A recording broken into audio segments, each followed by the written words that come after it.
Salve, rapaziada ligada no canal do Penido, tá no ar mais um giro de notícias. Começa mais uma semana com o calendário ainda paralisado, mas tem novidades sobre isso, protocolos que vão ser implementados para que o retorno seja o mais breve e mais seguro possível. Vamos falar sobre isso e sobre o Vasco, que está atento no mercado da bola, tá de olho em possíveis reforços, mas muito provavelmente antes mesmo de contratar, o Vasco deve vender, porque precisa fazer caixa e tem alguns atletas que estão chamando a atenção do mercado.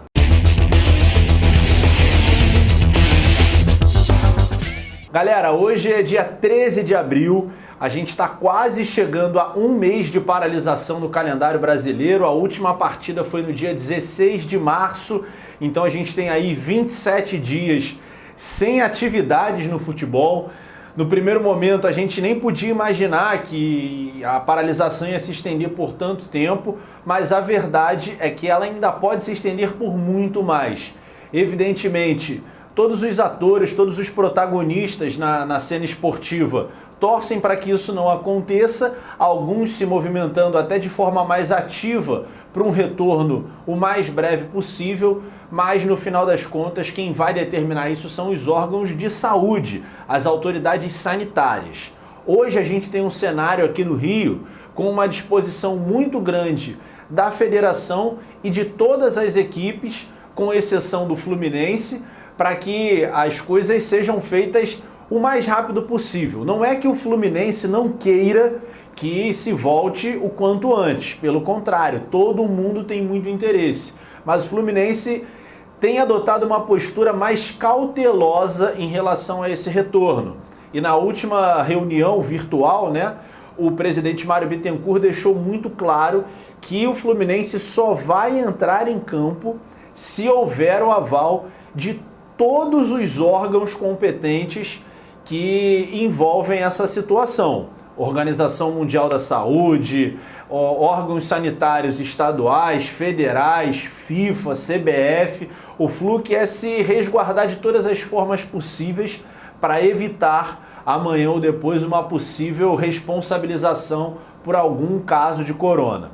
É claro que é uma postura conservadora. A gente não pode esquecer que o presidente Mário Bittencourt é advogado, então ele tem uma visão bem jurídica da coisa, quer preservar a instituição fluminense e nesse sentido ele está até certo.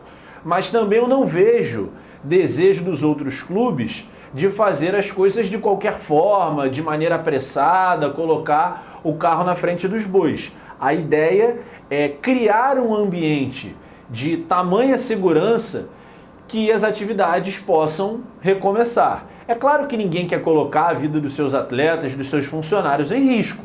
A gente já percebeu a disponibilidade da federação, dos clubes, para fazer com que seja possível voltar a treinar e a jogar sem prejudicar ninguém. Então foi montado um protocolo onde haveria essa possibilidade de minimizar ao máximo o risco de contágio. E o que é preciso para isso? Antes de mais nada, comprar testes que permitam avaliar se aquele indivíduo tem ou não tem o Covid-19. Ponto.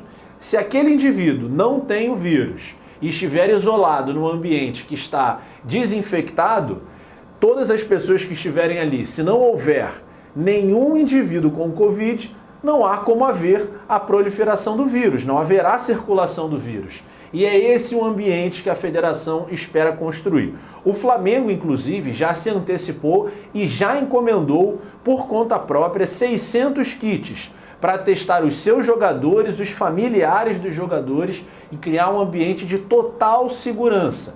Quem não tiver 100% apto não vai entrar no ambiente que está preparado e desinfectado.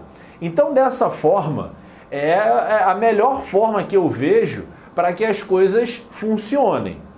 Testar todo mundo, levar todo mundo para um ambiente isolado, seguro, sem o vírus e começar gradativamente a retomar as atividades. É claro que precisa da autorização dos órgãos competentes, mas me parece uma medida muito responsável, muito coerente. e aponta numa direção da gente voltar a ter as atividades. Lembrando que o prazo de férias é até o dia 20 de abril, mais uma semaninha, tá todo mundo de férias. E aí a gente vai ver no decorrer dessa semana se vai haver a extensão desse prazo ou se os treinos voltarão no próximo dia 21. Até lá, o Vasco continua se movimentando no mercado. O Botafogo também está se movimentando no mercado. Aliás, tem talvez a possibilidade de apresentar um reforço até na frente do Vasco. O Matheus Babi, destaque do Macaé, um jogador muito interessante. Ele é um centroavante de 1,91 m, é muito alto, mas ele não é pesadão, muito pelo contrário, ele é bem longilíneo, bem esguio, é leve, rápido, se move muito, cai pelos lados e marcou já 5 gols nesse Campeonato Carioca. É um jogador que pode vir para ser reserva do Pedro Raul, já está praticamente acertado com o Botafogo, me parece um bom reforço para o Botafogo. O Vasco ainda está mapeando o mercado. O Evandro dos Santos foi um jogador que entrou no radar, mas já se posicionou dizendo que quer ficar no Peixe. Outros clubes têm interesse, mas ele não mostrou muita disponibilidade para trocar de clube nesse momento. E o Vasco, evidentemente, continua administrando a situação, não tem tanta pressa, mas o tempo também está corrido, né? O problema mesmo é grana, porque sem dinheiro para investir, fica muito limitado e não tem muito para onde correr. Por isso, inclusive, não só para contratar reforços, mas para colocar as contas em dia, o Vasco vai precisar negociar algum atleta. E nesse momento, o jogador mais valorizado ou com maior potencial de venda talvez seja o Andrei. Pela temporada que está fazendo, pela idade, pela capacidade de jogar em mais de uma função do campo. É um jogador que está no radar de algumas equipes, o Galatasaray da Turquia, a Sampdoria da Itália, anteriormente o Bordeaux da França também já havia feito sondagem, mas o Vasco quer vendê-lo bem. Já recusou proposta de até 5 milhões de euros do Galatasaray no ano passado. E hoje o Vasco definiu um preço para vendê-lo, 10 milhões de euros. Na cotação atual, daria ali 56, 57 milhões de euros, né? Vai depender de como fechar o câmbio no dia. É um bom valor. É claro que nesse momento o ideal seria segurar todos os bons jogadores que o Vasco tem, diante da carência de qualidade técnica, mas uma venda bem feita pode ser uma solução para curto prazo, né? Tem que pagar as contas, não tem muito jeito. Eu acho que vendendo o André a 10 milhões de euros, tá bem vendido. No caso do Marrone, é que eu acho que a diretoria está se posicionando bem.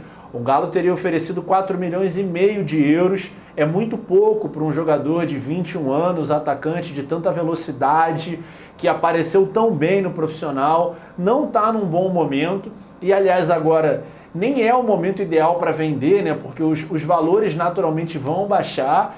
Infelizmente o Vasco não tem muita opção, mas também não pode dar o jogador para o outro clube, né? Vender a preço de banana já seria demais. Acho que nesse caso tem que segurar mais um pouco e o ideal é a troca.